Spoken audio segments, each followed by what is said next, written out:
to be terrified.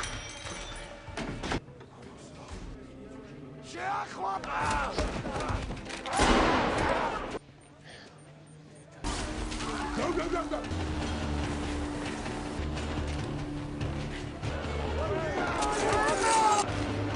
Guys, I need some help. You guys sit up? Yeah, ETA, 2 minutes.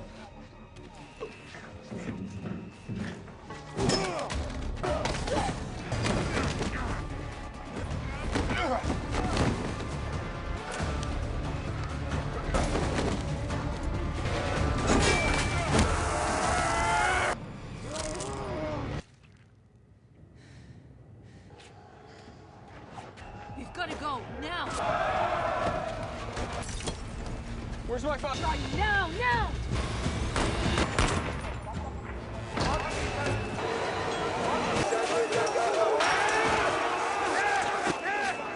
That's through it. There must be another way.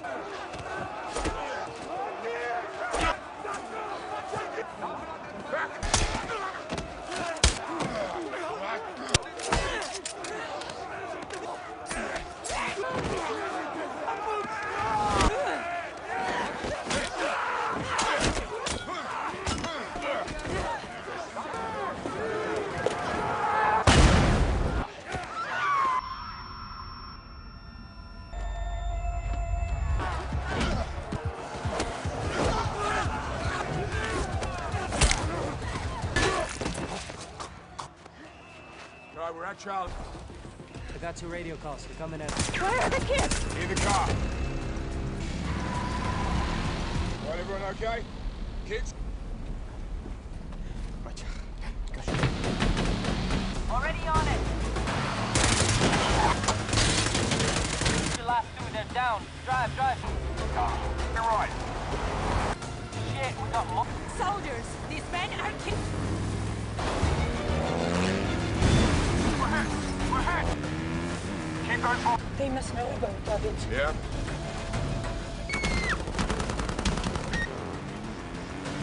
You Tyler, I'm coming in quick. Go left. Approaching.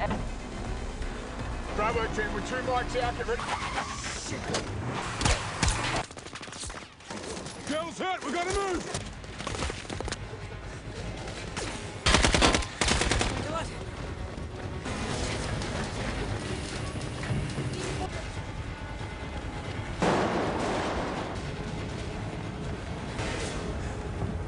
Kid. I need a doctor. Heads up.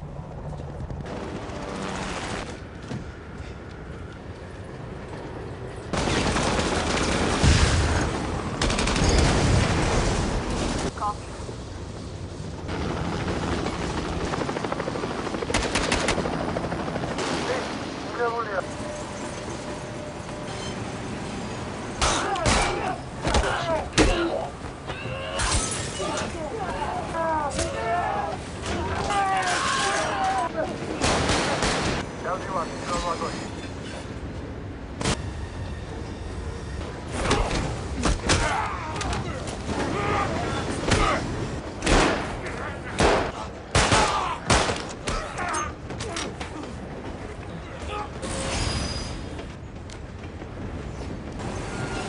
better than him.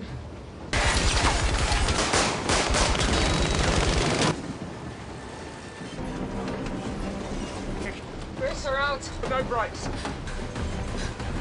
It's gonna be a rough.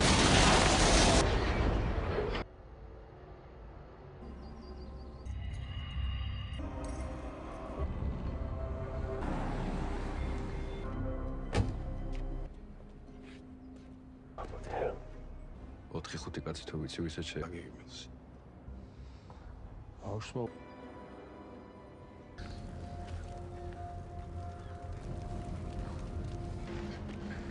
შენ დახმარება ჭირ. Okay.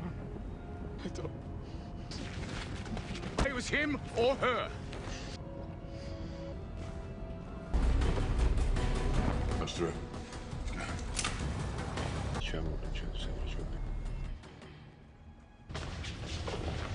Kāpēc? Arī cīros ami. Bija var šī ņūčāk.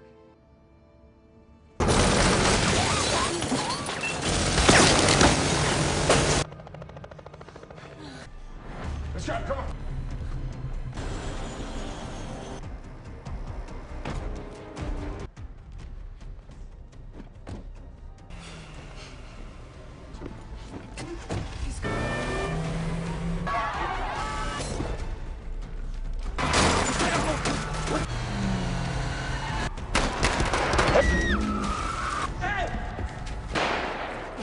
Hey, come back! Come back to your mother! 산도 무게신이에요, 모두요. 어디야? You alright? 우리 어디 기난 감옥 안 나온다 트레이닝. 어저께 다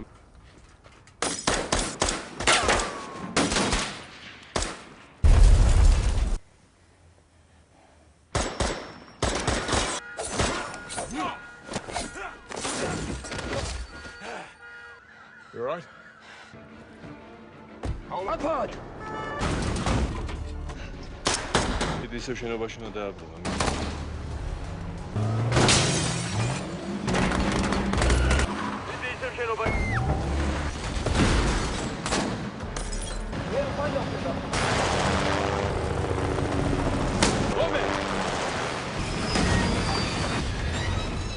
Take their wings. Copy.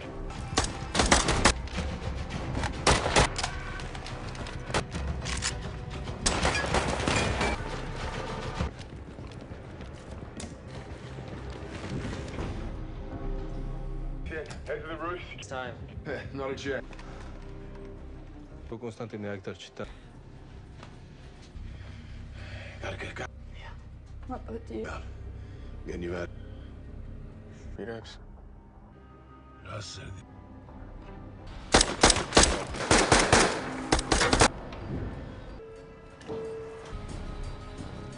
Floor, south side.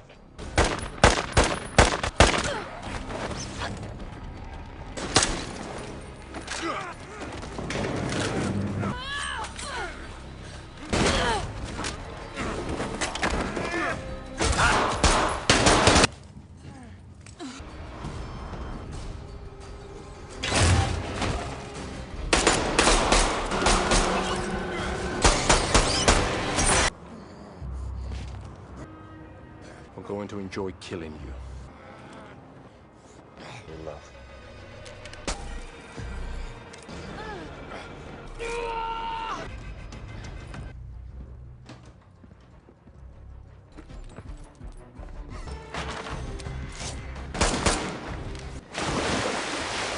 Yeah. Are you good?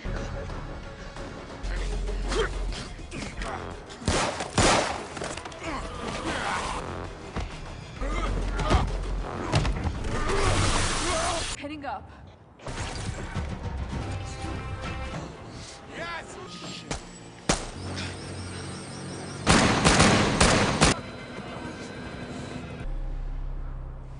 What's going on? Just keep us flying, Nick. Yes, yes.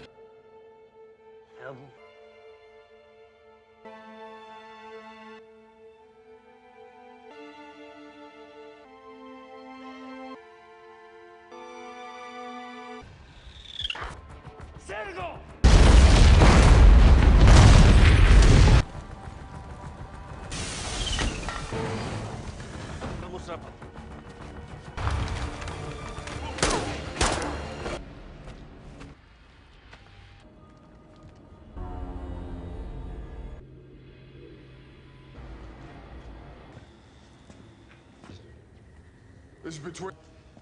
God gave me a mid-sacrifice in enacting God.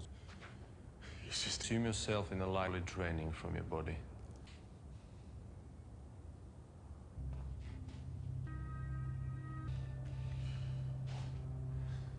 Now wait. Cow. What?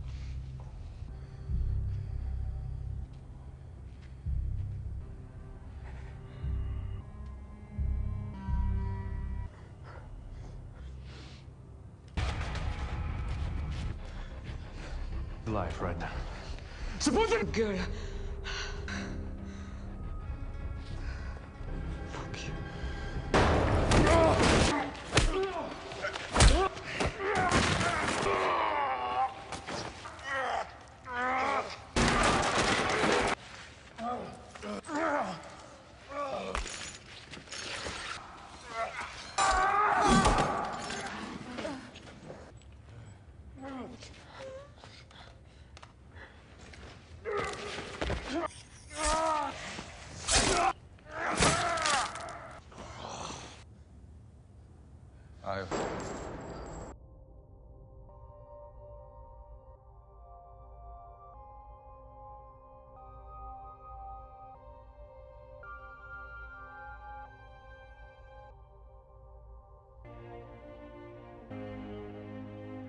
Hey guys, today we're diving headfirst into the adrenaline-fueled sequel, Extraction 2. If you thought Tyler Rake's swan dive into that river in Dhaka was the end, well, you clearly haven't met Tyler Rake. He's back. And frankly, he's more determined than a cat trying to ignore a laser pointer. We open with the grim sight of our hero, bullet-ridden and battered, being pulled from the murky depths by his ever-loyal team. Nick and Yaz, it's a miracle he's even breathing. And the paramedics work furiously, stitching him up like a particularly complex quilt. I put a lot of work into these, so if you like what you see, a like and a subscribe is always appreciated. No worries if not. Tyler's journey back from the brink is a brutal, painstaking ordeal, filled with physical therapy that looks less like recovery and more like torture,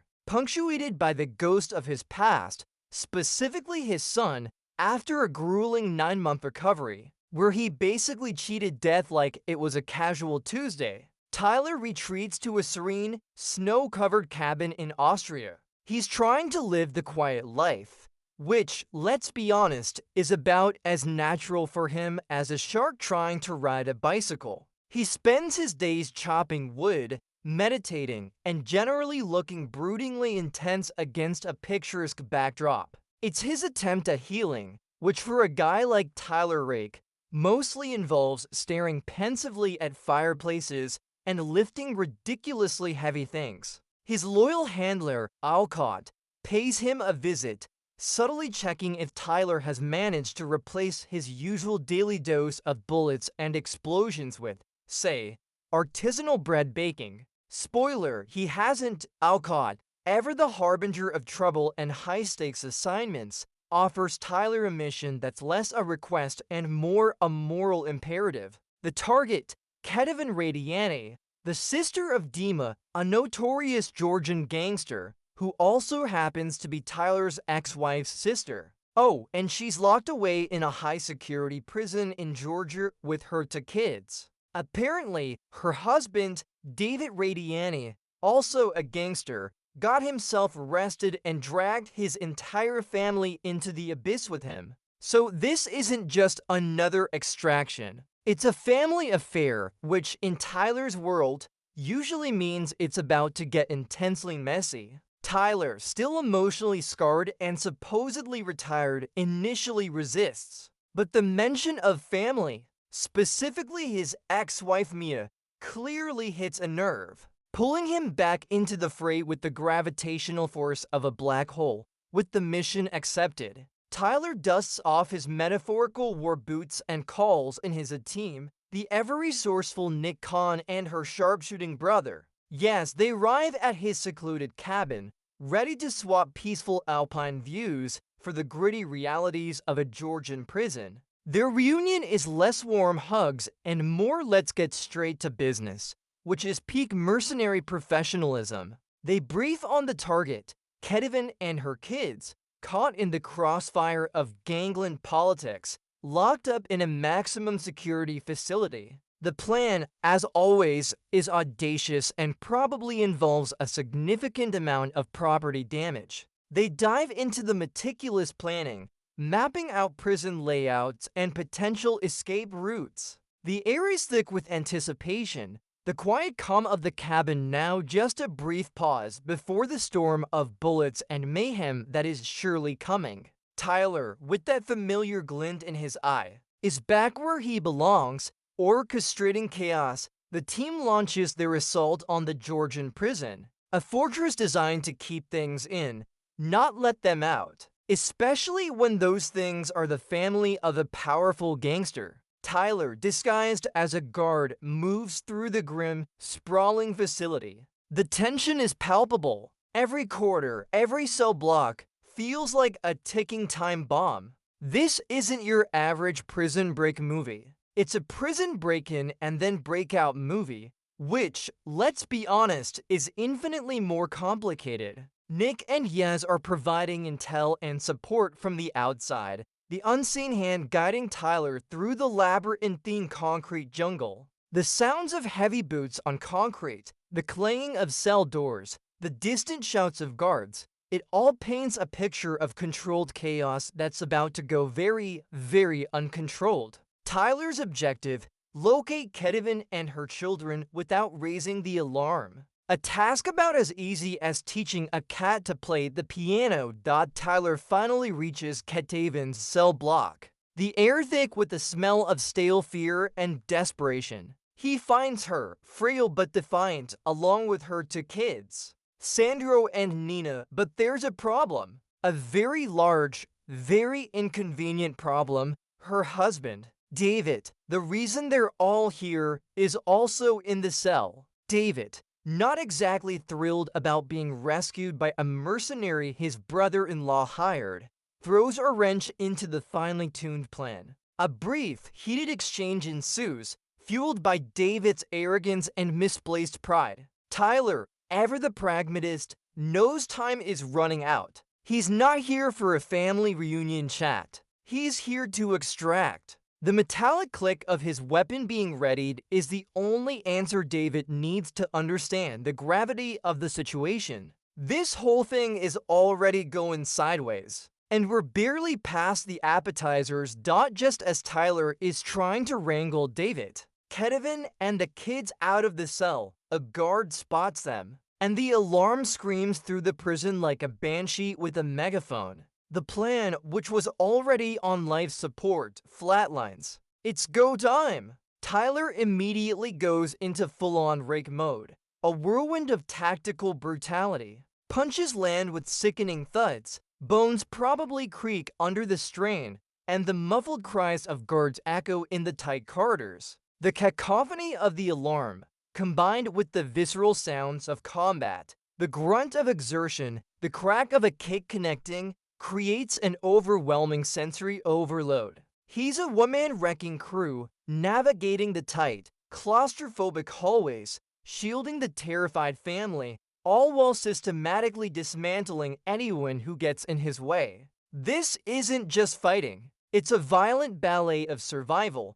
They burst out into the snowy prison yard, thinking they might catch a break, but instead, they stumble directly into a full-scale riot. It's like a Black Friday sale, but with shivs and more intent to do actual harm. Hundreds of inmates, hyped up and angry, descend upon them. This is where the movie really kicks into overdrive, transforming from a tense stealth mission into a visceral, relentless brawl. Tyler, ever the resourceful warrior, uses everything at his disposal: fists, feet, the environment itself. The snow gets stained red, the air is filled with the guttural roars of men, and the metallic clanging of improvised weapons. He's a human shield, absorbing blows, delivering brutal counterattacks, all to protect Kevin and her terrified children. The camera work here is phenomenal, making you feel every bone-jarring impact and the sheer exhaustion of fighting against impossible odds. It's a beautifully choreographed symphony of violence amidst the swirling chaos of the prison yard. David, whose questionable decisions got them into this mess, tries to make a stand. He's a gangster, sure, but he's out of his depth against hundreds of bloodthirsty prisoners. In a moment of intense, fleeting violence, he's overwhelmed and brutally stabbed, falling lifelessly in the snow. It's a stark, gruesome reminder of the unforgiving nature of this world and the direct consequence of his actions. Kevin, witnessing her husband's demise, is understandably devastated, but Tyler, ever focused on the mission, has to push them forward. There's no time for mourning when 1,000 angry men want to add you to their body count. The visual of David's body slumping, almost lost in the snowy fray, is a chilling detail, emphasizing the relentless brutality and the stakes involved. One less mouth to feed, I guess, but definitely not the clean extraction Tyler hoped for. Tyler, now with Kevin and her children, navigates the final gauntlet of the prison, scrambling over walls, through barbed wire, and past armed guards. The sounds of gunfire are a constant accompaniment, whizzing past their heads with unnerving frequency. Nick and Yaz, from their vantage point, provide cover fire, systematically taking out targets, making sure their exit isn't a final stand. The children are clearly traumatized, clinging to their mother, but Tyler's relentless momentum keeps them moving. The sheer physical exertion is evident in every strained muscle, every ragged breath. They finally scale the outer wall, a desperate climb under a hail of bullets, and drop down to the relative safety of the extraction vehicle. The clatter of the grappling hook, the thud of landing, the rush of the engine, it's a symphony of a narrow escape, a testament to sheer willpower and a disregard for personal safety. They barely catch their breath before they're on a moving train, a temporary sanctuary that quickly becomes a rolling battlefield. David's brother, Zurab, a man whose patience runs thinner than a cheap suit, isn't about to let Tyler just waltz off with his family. Zurab's forces, a seemingly endless supply of highly trained thugs, assault the train from every angle. Helicopters hover menacingly, men rappel down, and a whole new level of chaos erupts.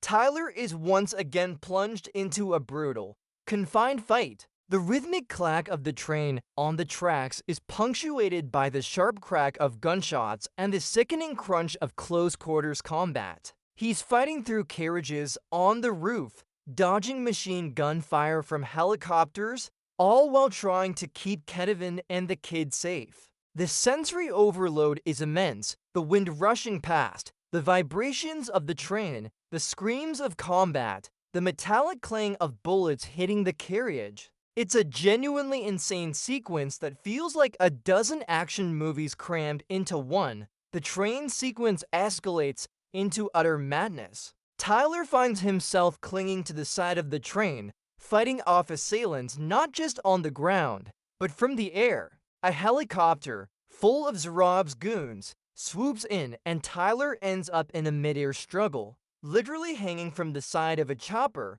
trading blows with a heavily armed mercenary. It's a moment so ludicrously over the top that you can't help but grin.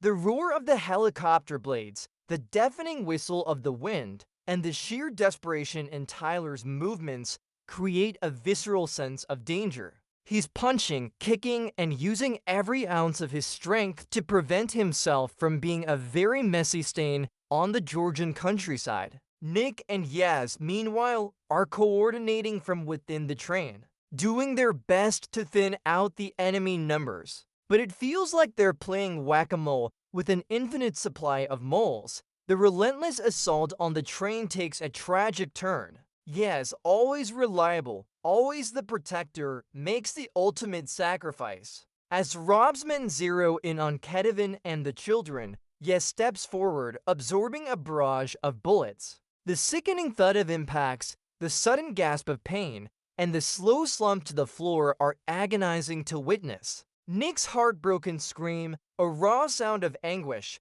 cuts through the cacophony of the battle. Tyler, witnessing his friend and comrade fall, is momentarily consumed by grief and rage. But there's no time to grieve. The mission, the protection of Kevin and her kids, still hangs in the balance. Yaz's selfless act underscores the brutal cost of this life, a stark reminder that even the most skilled operators aren't invincible. It's a gut-wrenching moment that solidifies the personal stakes for the remaining team with heavy hearts and even heavier emotional baggage. Tyler and Nick manage to get Kevin and the kids to a secluded safe house in Vienna. The silence there is deafening, a stark contrast to the relentless sounds of combat they just endured. Tyler is utterly devastated by Yaz's death.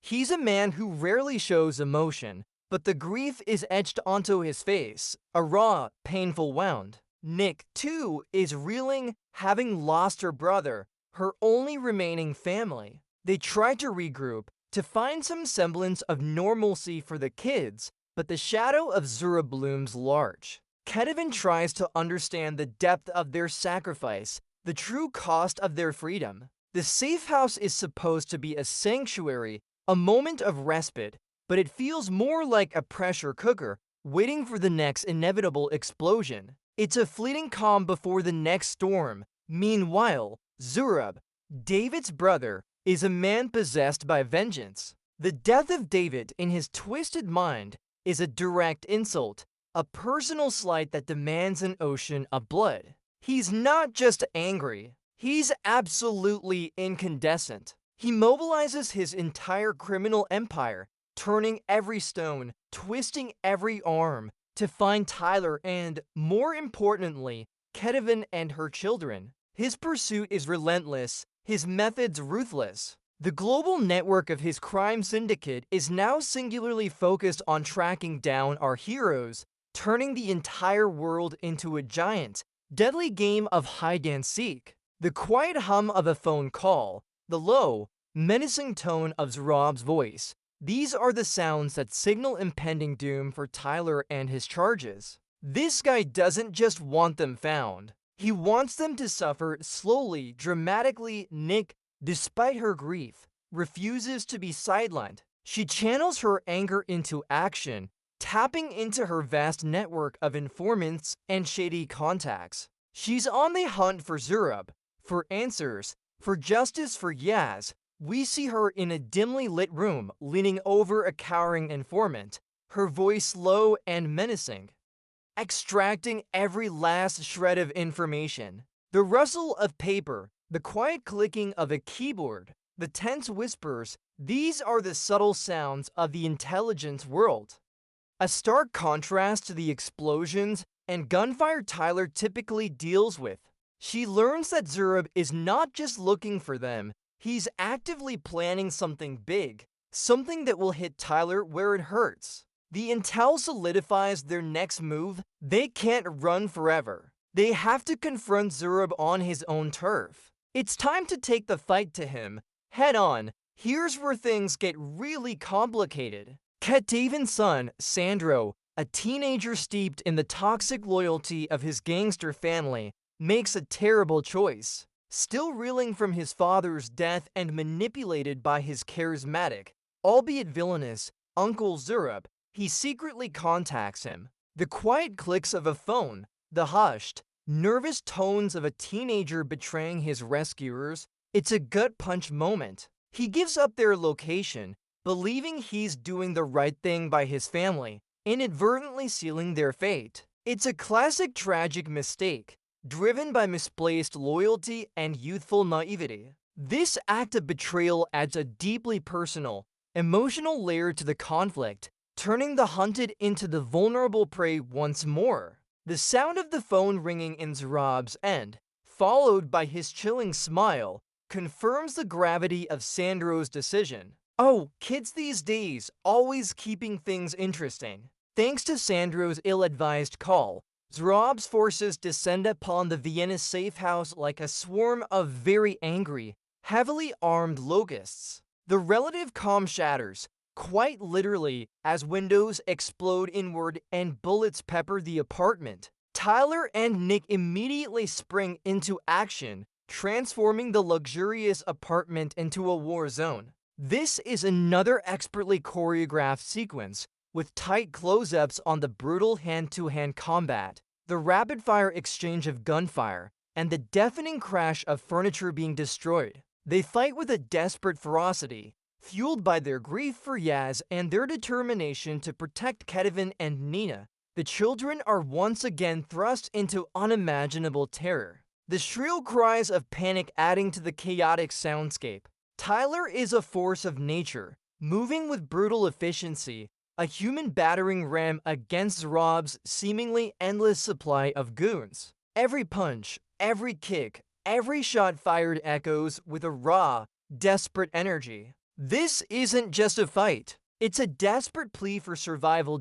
In a truly shocking twist, Dima, Zurab's own father and Ketavan's uncle, tries to intervene, to reason with his psychotic son, to stop the bloodshed. Dima, a man of surprising moral compass for a gangster, attempts to remind Zurab of their family's code, of some semblance of honor. But Zurab, blinded by rage and vengeance, doesn't hesitate. He coldly executes his own father, a horrifying act that silences the room more effectively than any explosion. The single, sharp crack of the gunshot, followed by the stunned silence, is chilling. Tyler, watching Dima fall, is horrified. It's a moment that rips away any pretense of Zurab having even a shred of humanity, solidifying him as a truly monstrous antagonist. This isn't just a gangster. This is a force of pure, unadulterated evil. It gives Tyler a whole new reason to bring the pain,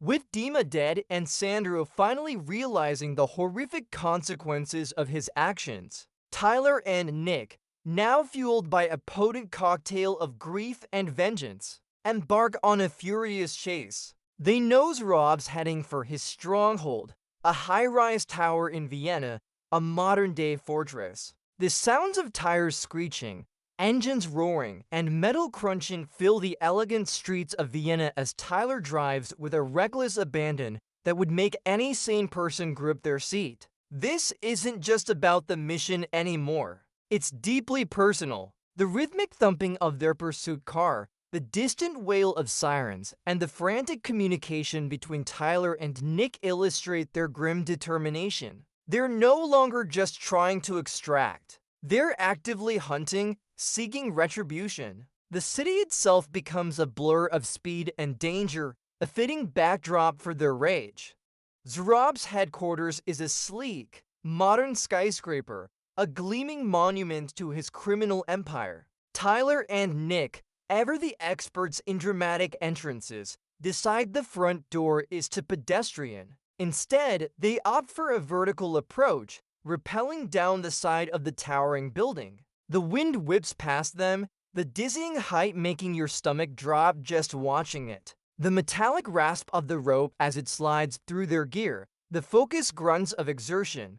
It's a silent, calculated descent into enemy territory. They breach the upper floors, smashing through glass, disrupting Zurab's operations with extreme prejudice. The element of surprise is brief but effective, throwing Zurab's men into disarray. The sounds of breaking glass, the sudden burst of gunfire, signal their arrival, a violent crescendo announcing their presence. It's a high-stakes, high-altitude infiltration, exactly how you'd expect Tyler Rake to crash a party. Inside the skyscraper, it's a full-on war zone. Tyler and Nick systematically clear floor after floor, battling a seemingly endless supply of Zurab's highly trained, well-armed goons. The office furniture becomes cover, the glass walls shatter under the relentless gunfire, and every hallway becomes a choke point. The relentless rhythm of automatic weapons fire, the shouts of commands, the heavy thuds of bodies falling. It's an auditory assault. Tyler, a whirlwind of calculated violence, takes down enemies with brutal efficiency, his movements fluid and deadly. Nick provides precise cover fire, her shots ringing out with deadly accuracy. Their teamwork is seamless, a deadly dance of destruction. They are fueled by their mission, by their rage, by the memory of Yaz, pushing themselves through physical and emotional pain, all aimed at one objective, getting to Zurab. The clatter of spent casings on the polished floor and the desperate cries of Zurab's men create a vivid, chaotic picture. Sandro, who witnessed his uncle's cold-blooded murder of his own father, and the terror he inflicted, finally has his moment of clarity. Seeing the ruthless monster Zurab truly is, and the courage of Tyler and Nick, he realizes the catastrophic error of his loyalty. In a surge of newfound bravery, he grabs a weapon and attempts to join the fray, aiming to protect his mother and sister. The metallic clack of the weapon being picked up, the sudden shift in Sandro's demeanor from terrified to determined, is a powerful beat. He's still a kid out of his depth, but his intent is clear. Tyler, ever protective, quickly disarms him, acknowledging his bravery but knowing this isn't his fight. Still, it's a pivotal moment of redemption, a son finally choosing the right side, a small victory in a sea of violence. It underscores the emotional complexity of these brutal family ties. Tyler finally reaches Rob's lavish penthouse, a stark contrast to the gritty prison where this all began. The air is thick with anticipation as the two men, forces of nature in their own right. Face Off. Zurab, charismatic and utterly unhinged, reveals his true depths of depravity, further infuriating Tyler. Their fight is not just a brawl. It's a deeply personal, visceral confrontation. Every punch, every block, every grunt of exertion is loaded with meaning. The sounds are raw and unforgiving, the sickening thud of fists on flesh, the sharp crack of bones, the ragged breathing of two men pushed to their absolute limits. It's a brutal, drawn-out struggle, choreographed with an almost painful realism, making you feel the sheer force of every blow. Tyler, fueled by grief and a righteous fury, systematically dismantles Zurab, ending his reign of terror with a decisive, satisfying final blow. The metallic tang of blood, the lingering echo of heavy impacts, it all culminates in a moment of grim satisfaction with Zurab defeated. The air in the penthouse settles, thick with the smell of gunpowder and the silence of exhaustion. Tyler, battered but triumphant, ensures Kevin and the children are finally safe, truly free. Later, Tyler and Nick are apprehended by authorities, a necessary evil after the immense damage they caused, which, let's be honest, was probably a lot. They meet with Alcott, who, instead of offering congratulations or a quiet retirement package, has another proposition, something even more off the books and secretive. The quiet hum of the meeting room, the crisp rustle of confidential documents, sets a new, intriguing tone. He offers them a future, a chance to continue their work for a shadowy organization operating entirely outside the usual conventions. It's an intriguing cliffhanger, hinting at new adventures and even more explosions on the horizon. The soft, knowing smile on Tyler's face suggests he's already signed up for whatever fresh hell awaits. So, as our journey with Tyler Rake comes to a close, at least for now, we're left with a sense of awe at the sheer resilience of the human spirit. Tyler's story isn't just about explosions and bone-crunching fights. It's about finding purpose amidst the pain, choosing to protect those who cannot protect themselves, even when your own soul is shattered. It's a powerful reminder that even after facing unimaginable darkness, there's always a new dawn, a new fight worth fighting, a new chance to make a difference. The world is a brutal place, but heroes like Tyler remind us that there's always someone willing to stand in the breach. Their sacrifices, their unwavering courage inspire us to face our own challenges with greater strength. The fight might never truly end, but neither does the hope for a better tomorrow, thanks to those who dare to step into the fire. A truly impactful journey of redemption and relentless resolve.